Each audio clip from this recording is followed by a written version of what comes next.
Welcome back to the Hotspot, everybody. I'm Jason Salas. Pleased once again to be joined by two distinguished members of our island community, Carlos Pangelinan and the public auditor himself, the Honorable BJ Cruz. We are talking about an art exhibit called Dreams in Color, featuring the amazing work of the late Adriano Baza Pangelinan, Carlos's late father. So, gentlemen, thank you for joining me.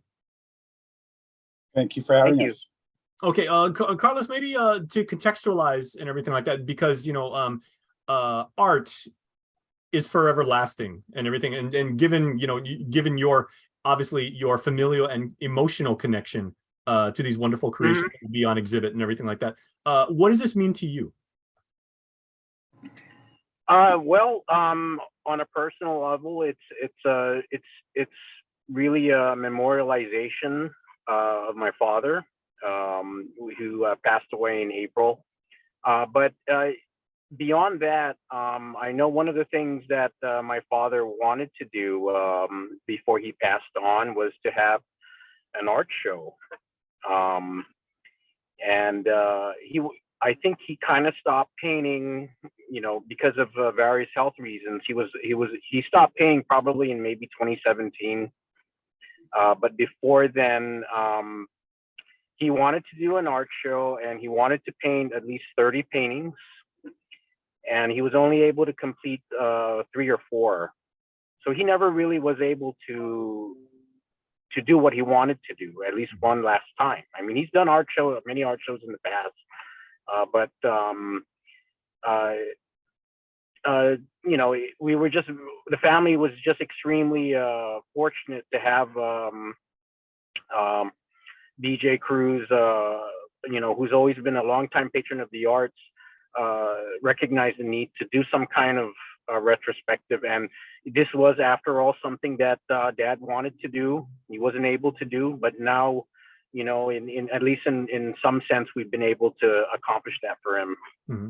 So BJ, from that perspective, and as someone who has made a lifelong commitment to preserving the arts, what are some of the lasting memories of Mr. Pangelinan and his contribution in his unique way to the arts? Well, actually, as we were discussing earlier, I don't remember actually meeting Mr. Pangelinan. I've met his work numerous times. There's a beautiful piece that's up at the exhibit that used to be at Auntie Mary and Johnson Titano's house, the late speaker Carlos Titano's house. And I saw that when I first got back to Guam about almost 50 years now. And so I fell in love with that piece and have always known the name. And then I'd seen his work around, but I really don't remember having met him. As you may know, Carlos at one time was in my office, and he very generously allowed a number of his pieces to be featured on the walls in the office, and then I took them and I kept them. I took them to my condo. Had I known that Mr. Pangelinan wanted to have a show while he was still alive, I would have organized this earlier, because I wanted people the young people especially, to recognize that there have been artists in this community whose talents and work should be celebrated. And if you go see the exhibit, you'll see why I thought it was that he's such a great artist. Mm-hmm. Though I don't know him personally, I know his work, and I want the young people to understand his contribution. I'm especially indebted to him because I really admired him for the fact that he was willing to go off and get a MFA. I mean, a Masters in Fine Arts, right? Which in the late 60s, early 70s, it was not something that we did. I mean, Adriano was only a few years older than me. So in the 60s, when we were in school, you didn't tell anybody you wanted to be an art major or a dance major like I wanted to be, because that just wasn't going to be accepted because it wouldn't make any money. I was proud of the fact that he did it, and the fact that he came home and he taught at the university. And so I thought that the island should recognize that legacy of Mr. Pangelinan. Certainly. And Carlos, talk to us a little bit about like what Dad's technique was, and and his unique view of Guam and of the world, and how this lives on through his art. If you're talking about his style, sure, I suppose. He's probably best known for his watercolors, but he's also delved into acrylic and other painting type mediums. Rick Castro, who has helped with this exhibit, kind of explained it to me this way. What makes his work kind of a little distinct is if you see one of his paintings, there's never really one focal point. It's kind of just, like almost every square inch is like a composition in itself. He uses a lot of color, and he uses it quite boldly, I suppose. But yeah, so tapestry is kind of like a very fitting word. A million different stories within a confined space. Yeah, and that was his style.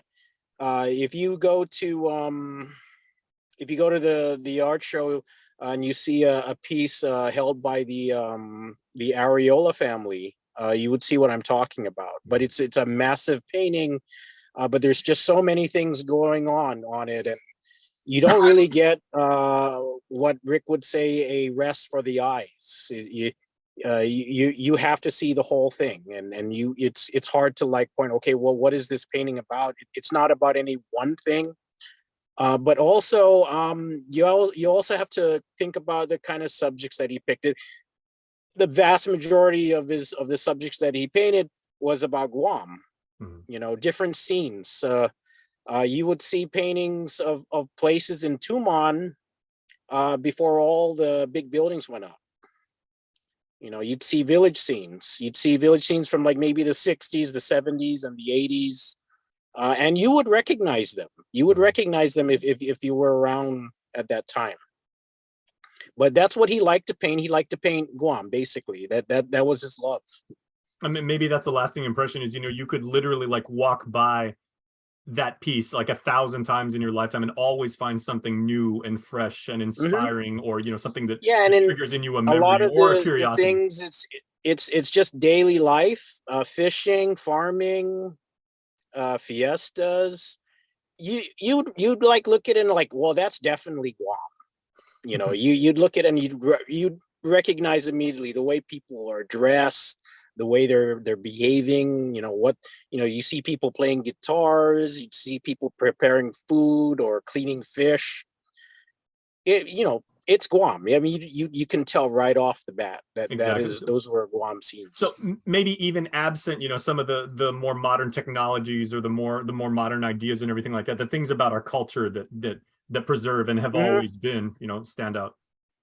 Yeah, and that's the cool thing. And Rick Castro and another professor at UOG by the name of Louis Rifkowitz. I'm not an art person, but what I learned was that my dad's style is often taken from what's called Favism and Expressionism. And Favism, if you go ahead and Google it and you'd look up Fav paintings, you see a lot of color. You see a lot of things like greens would be red or yellows would be pink and so forth. They kind of just change the color. It's a nice style, basically.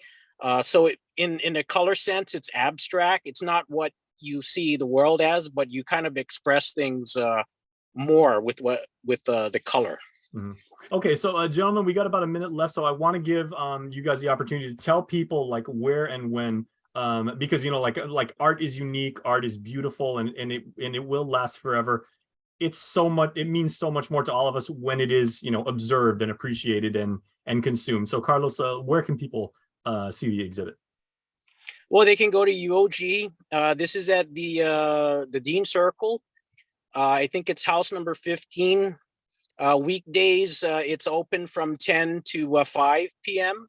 Weekends on Saturday only. They're closed on Sunday. It's 10 to 2 p.m. That's a So you fantastic way can to go spend a there Saturday. and yeah. So you just as soon as you go into the campus, you just take a right into the Dean Circle. It's a house right at the corner if you just keep going straight. Okay. And So you'll BJ, see Isla Art Center. thank you. BJ, some final thoughts with you. We got about 30 seconds, but some of your lasting thoughts about, this contribution to the arts. I'd encourage the young people especially to go up and see it and appreciate the fact that here was a gentleman that in the late 60s was willing to go off to college to get a master's in fine arts and then come back and teach at the university in the 70s, the 80s as a professor in art. And just know that this was happening before. He was teaching when your father was up there. Mm-hmm. And so please, everybody, go up and see the work. And so you'll appreciate it because you see it all the time. His work are up at King's, at the Hilton, at PIC. They're all over the island. And once you see his style, you'll notice and you'll appreciate it. Well, thank you, BJ, and thank you, Carlos, and a wonderful way to honor the lasting contributions that your late father has made to our island. So we thank you both, gentlemen. Yeah, thank you for the opportunity Absolutely. to present. All right, so we will be right back with the hotspot right after this. Please stay tuned.